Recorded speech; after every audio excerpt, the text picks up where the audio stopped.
ચૈતર વસાવાની જામીનની સુનાવણી સેશન્સ કોર્ટમાં ન થઈ શકી.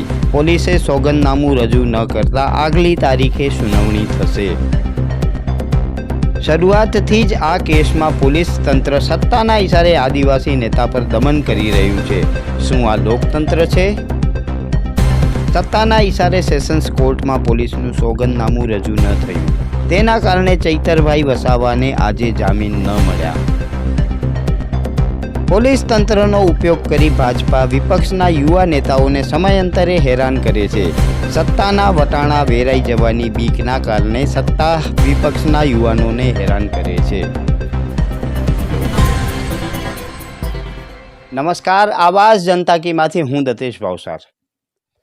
ચૈતર વસાવાનો જે વિવાદ છે એ છેલ્લા કેટલાય દિવસ ત્યાં ગુજરાતના રાજકારણ અને દેશના રાજકારણ ઉપર અસર નાખી રહ્યો છે.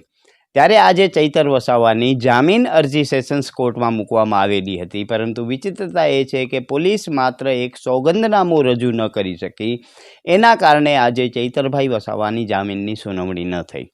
એટલે તમે વિચારી લેજો કે હવે આવતી તારીખે ચૈતર વસાવાની જામીનની સુનાવણી થશે. આ આખા કિસ્સામાં આપણે જોઈએ તો જે સત્તા પક્ષ છે એના ઇશારે પોલીસ કઈ રીતે કામ કરી રહી છે તેના આપણે અનેક ઉદાહરણો જોયા. ચૈતરભાઈની જે ધરપકડ કરવામાં આવી હતી એનામાં પણ એવું હતું કે ચૈતરભાઈ પોતે જ્યારે FIR લખાવવા જાય છે ત્યારે તેમની ફરિયાદ નથી લખાતી, પરંતુ ત્યારે તેમને ધરપકડ કરી લેવામાં આવે છે અને સાંજે 6 વાગે FIR દાખલ થાય છે અને ત્યાર પછી એમની ઓન પેપર ધરપકડ દેખાડવામાં આવે છે. હવે આ પોલીસના દમનના અનેક સમાચારો આપણે જોયા. આખા ગુજરાતમાં આવાના અનેક સમાચારો વાયરલ થયા. ન્યૂઝ ચેનલો અને YouTube ચેનલોએ ખૂબ જ પ્રસારિત કર્યા.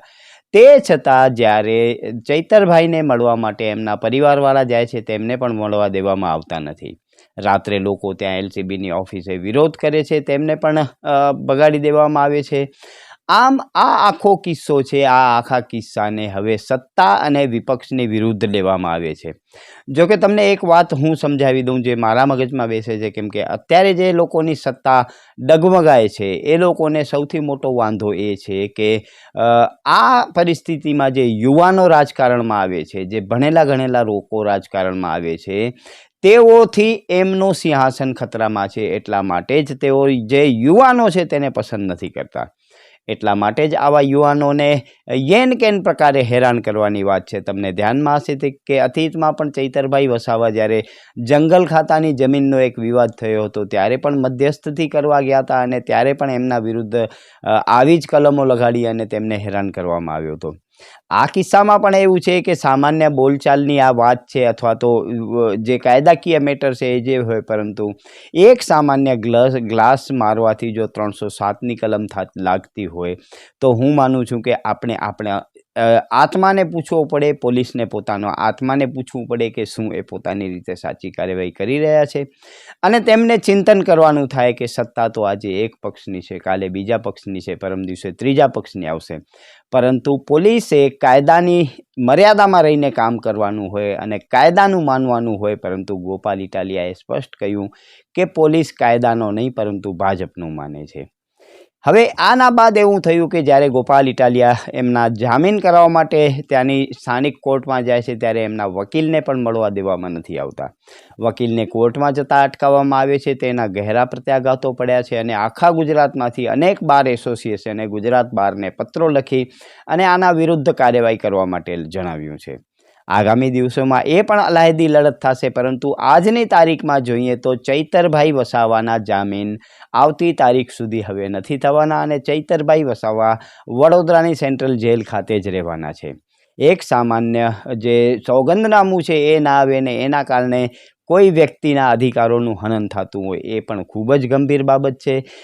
કાયદાની વાત કરીએ તો, કોર્ટોની વાત કરીએ તો એનામાં આવી સામાન્ય બાબતો છે, કેમ કે ઘણી વખત આપણે એવું જોયું છે કે કેટલાય લોકોના હાઈકોર્ટમાંથી જામીન થઈ જાય છે, પરંતુ એકમાત્ર ઈમેલ નથી આવતો. એના કારણે પણ કેટલાય દિવસો સુધી આરોપીઓને જેલમાં સબડવું પડે છે. જે આ પરિસ્થિતિનું નિર્માણ થયું છે, હકીકતમાં તો આ પરિસ્થિતિ સુધારવા માટે જ આપણે આપણા રાજનેતાઓને વોટ આપ્યા છે કે આનું સુચારુ રૂપે પાલન થાય અને લોકોને ન્યાય મળે. પરંતુ આ આપણા રાજનેતાઓ, પોલીસ અને જે સંવૈધાનિક સંસ્થાઓ છે તેનો ઉપયોગ કરીને માત્ર વિરોધીઓને ટૂંકા કરવામાં રેસ લે છે, પરંતુ જનતાને લગતી જે વાતો છે એ બાબતે કોઈ જ કામ નથી કરતા તેવું સ્પષ્ટ દેખાઈ આવે છે. અને એનો એક આ વધારે ઉદાહરણ ચૈતરભાઈ વસાવાની જામીન અરજીમાં પોલીસનું સોગંદનામું ન આવવું એ છે. આવી કન્ડિશનમાં આપણે એમ માનતા હોઈએ કે ગુજરાતમાં લોકતંત્ર છે, તો હું એ માનવા તૈયાર નથી કે ગુજરાતમાં લોકતંત્ર છે. તમે શું માનો છો એ તમારા વિવેક ઉપર હું મૂકું છું, પરંતુ ગુજરાતમાં જો આપણે માની લઈએ કે આ લોકતંત્રની પરિભાષા છે, તો હું આ લોકતંત્રની પરિભાષા માનવાનો ઇનકાર કરું છું. નમસ્કાર, આવાજ જનતા કીમાંથી હું દતેશ ભાવસાર. તમને અમારી સ્ટોરી સારી લાગે તો લાઈક કરો, સારી ન લાગે તો અમને સૂચન આપો, પરંતુ સબસ્ક્રાઈબ કરજો જરૂર. નમસ્કાર.